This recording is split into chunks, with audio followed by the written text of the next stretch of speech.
我見報紙特首話，今日佢每圍台都聽大家意見，好多老人家係驚特首嚇，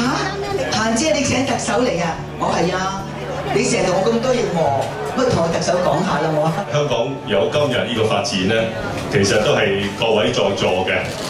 幾十年嚟啊，為我哋打好個基礎，為我哋香港社會同埋為我呢一代，我唔使得過大家幾多嘅啫，20-30年到啦，為我哋呢一代咧係做咗好多嘅鋪墊工作嚇，咁所以嚟呢度咧一個同大家一齊過年，第二個咧係十分感謝大家過去一直為香港辛勞嘅付出。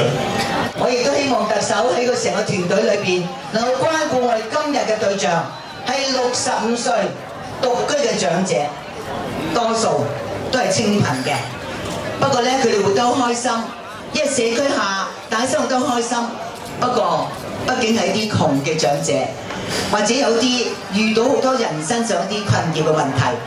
其實我哋係希望趁呢個機會咧，係引起政府對我哋基層長者嘅關心，引起社會對我哋基層長者嘅關注。但係社區上面仲有好多長者，好多值得我哋去關心、值得我哋去關注嘅長者，希望引起社會對整體長者嘅關心。到我哋嘅需要逐步咧係能夠去完善我哋嘅成個社會嘅福利制度，同埋咧係完善我哋長者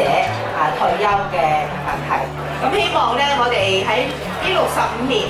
係得到大家嘅支持，希望大家今後繼續亦都係支持工聯會，關心勞工基層，為勞工基層更好服務。